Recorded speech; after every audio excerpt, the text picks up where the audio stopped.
Hey, Taoping Airlines Math and History, and we're going to be talking about how to find the x in a function. So in the previous videos, we have been learning about what a function is, how to find a function and what they are, how to perform the vertical line test, and more. But since we already know how to understand how to solve a function, instead of solving it, what we're going to try and do is try to evaluate this function if the function of 2 is in place for x. Instead of having an x, that is telling us that what we put in for x is going to be 2. So that's telling us that 2 is going to be here and 2 is going to be there. What is the function of 2 is going to equal this. What is x? So what we're going to do is plug 2 in for x, making it 8 multiplied by 2 plus 2. And when we do that, 8 multiplied by 2 is 16, plus 2 is 18. So, this is how we evaluate a function, and we're trying to find what the function is. So, the function of 2 in for x is going to be 18. That's what we normally would do. But what happens if we get this kind of problem? We have an equation. The function of x is going to be mx plus 6, and is telling us that 11 is going to be inserted in for x. What we're going to be trying to do is find out what the function of 7 is if this one is a function of 11 is going to equal -5. So we're going to do some inserting and plugging in stuff. The problem clearly states that the number that's inserted in for x, or the function of x, is going to be 11. But what we're trying to do is find what happens if the function of 7 is applied. So, what we're going to be doing is writing the same formula, mx plus 6, but 11 is actually inserted for x. So we also say m multiplied by 11 plus 6. And what this equation means is the function of 11 is going to equal -5. So this is what we should get. But we're trying to find what the function of 7 is.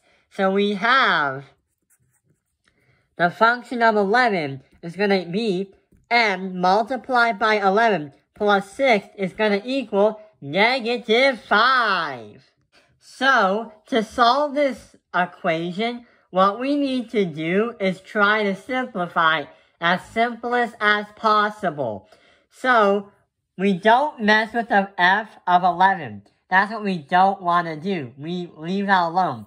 But we do mess with the m multiplied by 11 plus 6 equals -5. So why don't we subtract this side by 6 and subtract that by 6.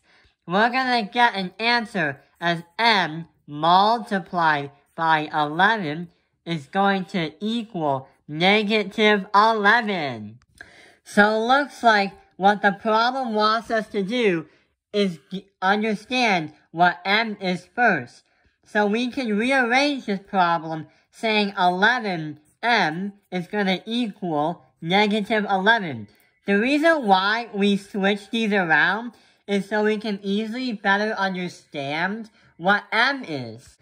That kind of move is called the cumulative property. So when you multiply or add numbers, it'll still give you the exact same answer, no matter how you switch it. So you have 2 plus 6 is going to equal 8, but doing 6 plus 2 is still going to be 8. Or should I say, 4 multiplied by 2 is going to be 8, and 2 multiplied by 4 is going to be 8. So, the cumulative property helps us to better understand and easier to isolate m and understand what it is.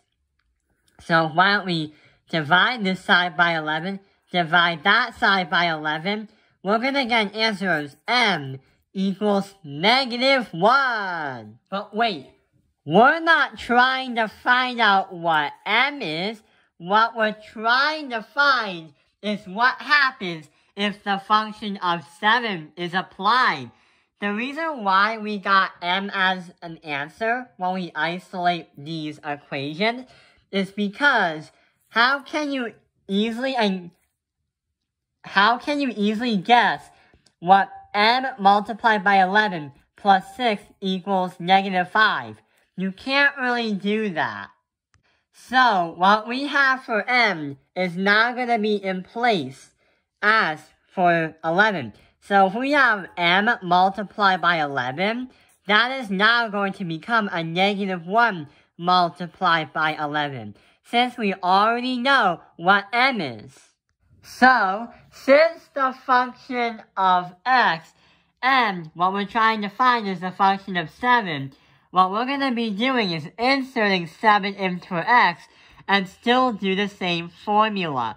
Ignore the function of 11 equals -5, because that happens if you put the 11 in for x. So we're going to write the function of 7 is going to equal -1 multiplied by 7 plus 6. And we're going to get an equal sign, and we're going to get our final answer. -1 times 7 is going to become a -7. A negative times a positive is a negative. And when we add that by 6, we're going to get an answer of -1. So -1 is what we're going to get if we put 7 in for x and we put 7 into the formula. So that's how we find x in a function. So that's how we find a variable in a function. There is actually one more type of equation when we find x that you might see on a math test or an assignment. Only this time, it's saying if the function of x, which should be in parentheses, is going to be the same thing as the function of e for x, no one said that there can be a different letter filled in for the function symbol.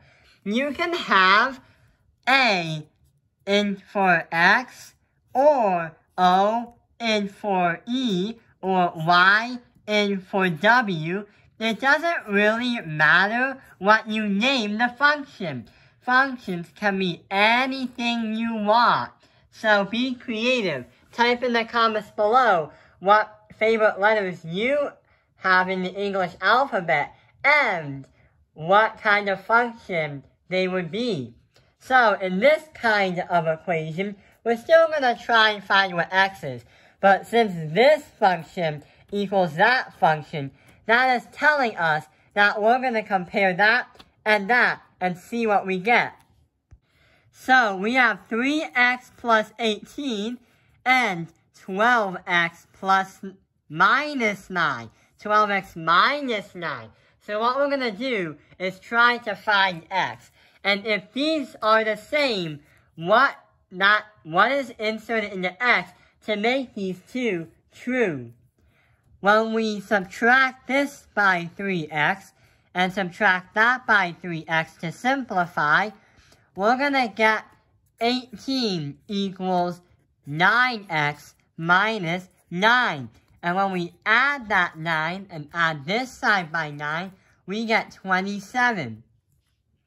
27 equals 9x. And when we divide both sides by 9 to get x alone, we're going to get an answer as x equals 3. If we insert x into these formulas, they would get numbers that are the same thing. That would make these two exactly the same thing.